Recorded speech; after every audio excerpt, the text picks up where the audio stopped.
салом бинандагони азиз, дар барномаи ахбори озодӣ хабарҳои Тоҷикистону ҷаҳонро тақдими шумо мекунем. Имрӯз 16 март аст ва ин мавзӯъҳоро дорем. дар Тоҷикистон мегӯянд фишори ҷомеа боиси ҳукм гирифтани қотили ҳувайдои 5 сола шуд, аммо нигарониҳо боқӣ мондаанд. من گمان نمیکنم که مقامات سعودی و دیگر نهادهای عدالت سعودی روسیه با این مسئله جدی‌تر متوجه می‌شدند. ҷонибдорони рақиби интихоботӣ Раҷаб Тайиб Эрдоғон меафзояд сиёсатҳои ӯ дар солҳои ахир танқиди зиёд ба бор овардааст. мо бояд ин кишварро ба хотири ҳама аз нав беҳтар кунем, чунки бисёр чиз дуруст нест. дарҳои Кореяи Ҷанубӣ барои муҳоҷирони кории тоҷик боз мешавад ва ё эълони як ширкати кореягӣ оиди фиристодани шаҳрвандони Тоҷикистон ба ин кишвар.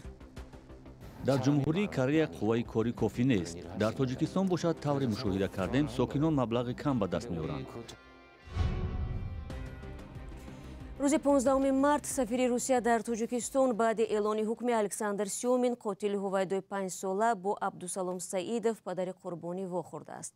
хонаводаи ҳувайдо тақрибан 5 сол тантанаи адолатро мунтазир буд. наздикони Александр Сёмин мехостанд бо бемори рӯҳӣ нишон додани гумонбар ӯро аз ҷавобгарӣ озод кунанд, аммо дирӯз додгоҳи вилояти Москав Сёминро ба 24 соли зиндон маҳкум кард, ҳукме ки назарҳои гуногунро дар Тоҷикистон ба бор овард. Барод Юсуфӣ ва Алишер Зарифӣ дар ин бора назарҳоро сабт карданд. 24 сол ҳукми додгоҳи Русия нисбати шаҳрванди ин кишвар Александр Сёмин барои таҷовуз ва қатли Ҳувайдо Тилозода, духтарчаи 5-солаи тоҷик, вокунишҳои мухталифро ба бор овардааст. Ҳувайдо Тилозода рӯзи 22 июли соли 2018 дар назди хонаашон дар шаҳри Серпухово нопадид шуд. рӯзи дигар ҷасади ӯро дар борхалтаи варзишӣ ёфтанд. боиси таассуф аст ки тақрибан 5 сол моҳиятан қазияро баррасӣ карданд ва ахиран натиҷаи парвандаро эълон карданд. аммо агар таҳти таъсири ҷомеаи шаҳрвандии Тоҷикистон ва ниҳодҳои ваколатдори давлати Тоҷикистон намешуд, ман гумон намекунам ки мақомоти судӣ ва дигар ниҳодҳои адолати судии Русия ба ин масъала ҷиддитар мутаваҷҷеҳ мешуданд. Шокирҷон Ҳакимов бар ин назар аст ки бо назардошти моратория эълон шудани ҳукми қатл дар Русия бояд ба Сёмин барои ин ҷиноят ҳукми абад медоданд. Шуҳрат Қудратов, ҳуқуқшиноси тоҷики муқими Русия, бар ин назар аст ки ҳукми содирнамудаи додгоҳ дар баробари амалҳои Сёмин сахттар мешуд. ӯ ҳарос дорад ки бо гузашти чанд сол маҳкумшуда эҳтимол аст озод шавад. агар дар ҷои Сёмин яке аз шаҳрвандони давлатҳои Осиёи марказӣ мебуд, ба ӯ ҳукми абадӣ медоданд. ҷони Сафарзода, ки дар аксари мурофиаҳои Сёмин ширкат дошт, мегӯяд гап сари адолат ва ё беадолат будани ҳукм нест. онҳо бештар аз ояндаи иҷрои ҷазо нигаронанд. гап дар сари ин ки оянда оё ӯ мешинад ё намешинад, чунки мо бисёр воқеаҳои чунин судҳои ноадолатманд будем. ё ин ки бигирем, агар ба ёд биёрем, дар Тоҷикистон чӣ қадр сари духтари тоҷикро буриданд ва афсарро аз овардан дар Россия. ҳоло кӣ медонад ки ӯ дар озодист ё дар зин. қатли ҳувайдои 5 сола аз қазияҳои пурсарусадо дар чанд соли гузашта буд. ин фоҷиа муҳоҷирони тоҷик ва ҷомеаи Русияро такон дод ва ҷониби Тоҷикистон бо ирсоли нота аз мақомоти Русия таҳқиқи мунсифонаи қазияро хост. шӯрои ҳуқуқи инсон дар назди президенти Русия гуфта буд ки дар мавриди ҷазо гирифтани қотили кӯдаки 5-солаи тоҷик дар Серпухово шак нест, вале баҳси додгоҳӣ тақрибан 5 сол идома кард.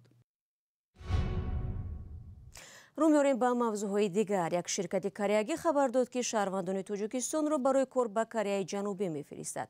масъулини ширкати Душанбе Моторс гуфтанд ният доранд солона аз 3 то 10 ҳазор нафарро барои кор дар бахши кишоварзӣ ба ин кишвар интиқол бидиҳанд, аммо муҳлати сафар маҳдуд аст ва муҳоҷирон баъди ним сол бояд ба ватан баргарданд. чунучарои мавзӯъ дар гузориши Мулло Раҷаб Юсуфӣ ва Шаҳлои Абдулла. معرفی شرکت دوشنبه موتورز سمت اساسی کار این شرکت وارد کردن ماشین از کوریا به تاجیکستان است. بجز تجارت خودرو، شرکت به فرستادن مهاجران از تاجیکستان به کوریا مشغول خواهد بود.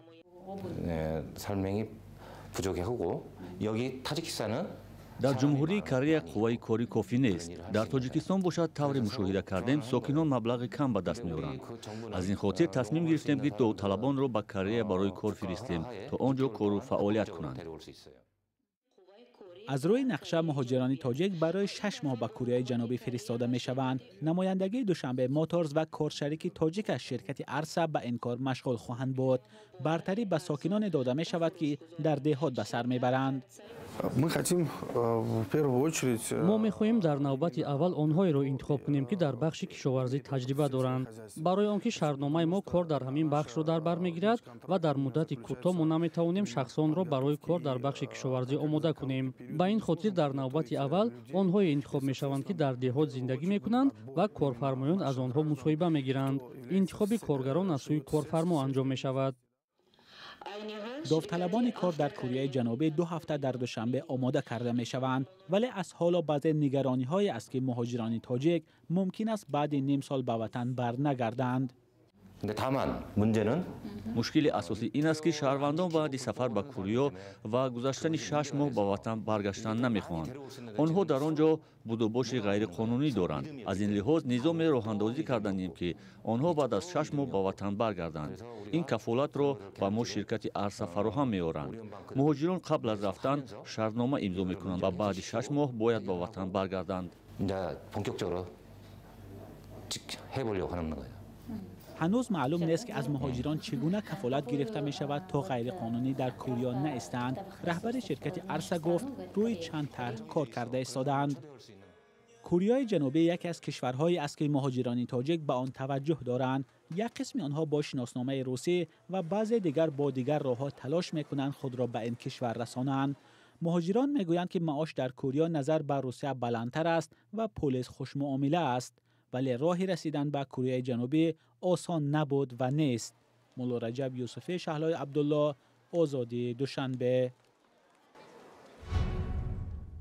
حالا می‌رویم به ترکیه که تو انتخابات پرزیدنتی در این کشور 2 ماه دیگر مانده است. با باور ناظران انتخاباتی رئیس جمهوری ترکیه مهمه در مقابل عظیم‌ترین چالش قرار می‌گیرد که اسمش گاندی ترکیه میباشد. فضای پیش از انتخاباتی ترکیه را از گزارش صدای آمریکا همکارم خیرمان بقازاده خلاصه می‌کند. камол қиличдороғлу раҳбари ҳизби оппозитсионии ҷумҳуриявии халқии туркия моҳи март гуфт дар интихоботи президентӣ иштирок мекунад. ӯро 6 ҳизби мухталифи дигари сиёсӣ дастгирӣ карданд. анҷоми ислоҳот, коҳиши салоҳиятҳои президентӣ ва бозгашт ба демократия парлумониро ваъда медиҳад. Diyor ki ben tek adamla yönetmeyeceğim, istişare ve uzlaşıyla yöneteceğim. Ekonomide bir қиличдороғлу мегӯяд ман танҳо не дар машварат кор мекунам. суботи иқтисодӣ ва муроати ҳуқуқи башар дар туркияро ваъда медиҳад. бояд фаромӯш накунем ки камол қиличдороғлу солиёни дароз дар сиёсат ва бюрократия ҳузур дошт, вале ҳеҷ гоҳ дар коррупсия гумонбар нашудааст. қиличдороғлуи 74 сола ҳизби ҷумҳуриявии халқиро аз нав эҳё кард. раҳпаймоӣ ба хотири адолати ташкилкардаи ҳизбаш 400 километр роҳро аз Анкара ба Истанбул фаро гирифт ва азимтарин чолиш барои президент Раҷаб Тайип Эрдуғон гардид. аз 5 ҳавзаи интихоботии калонтарини Туркия қиличдороғлу дар 4 то аз ҷумла дар Истанбул ки истеҳкоми сиёсии Эрдуғон ба ҳисоб меравад ғалаба ба даст овардааст. мунаққидонаш мегӯянд ки қиличдороғлу мисли Эрдуғон чеҳраи харизматикӣ нест, вале зилзилаҳои пурфоҷиаи моҳи феврал ба бовари онҳо метавонад маҷрои сиёсии кишварро иваз кунад, чун даҳшати фурӯрезии хонаҳову иттиҳоми вокуниши заифи ҳукумат ба эътибори Эрдуғон зарба заданд. қиличдороғлу набзи ҷомеаро эҳсос мекунад. ӯ гуфт ки тамоми низом мушкили ҷиддӣ дорад ва мо бояд ҳамроҳ коре бикунем. мо бояд ин кишварро ба хотири ҳама аз нав беҳтар кунем, чунки бисёр чиз дуруст нест. дар интихобот шояд мавзӯи дин барои қиличдороғлу як садде шавад, чун ӯ аз фирқаи либералии алавии исломӣ аст ва бисёр мусалмонони муҳофизакор дар туркия онро бидъат мешуморанд.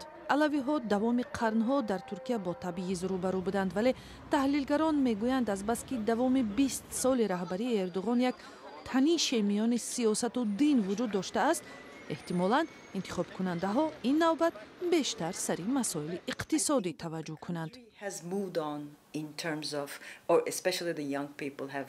به نظر من کشور و به خصوص جوانان خیلی پیشرفت کردند و دیگر به مسائل دینی نگاه نمی کنند. منظورم این که اقتصاد در رکود و سطح تورم یک دهشت است. بحران پول و افزایش قرض مشاهده می شود. با ائتلاف قیچداراغلو گروه‌های گوناگون رنگ، ملتگراها و اسلامی‌ها و چپ و راستگراها شامل شدند. او وعده داده است که به تفریق گذاری سیاسی و قومی خاتمه می‌دهد و همین شعار هم می‌تواند موقع اردوغان را ضعیف سازد. برنامه را ادامه می‌دهیم. در تاجیکستان برنامه‌های نوروزی امسال شروع شده و در منطقه‌های گوناگون به تجلیل آن آغاز کردند. روز 14 مارس مسئولان کمیسریت عالی سازمان ملل متحد در امور پناهندگان در تاجیکستان و حکومت نویای جبور رسولوف چنین چاره‌بینی را در یکجایگی با پناهجویان افغانستان دایر نمودند. پناهجویان گفتند که از این اقدام خوشحال شدند. فرزان محمدی شاهد این جشن فرهنگی بود.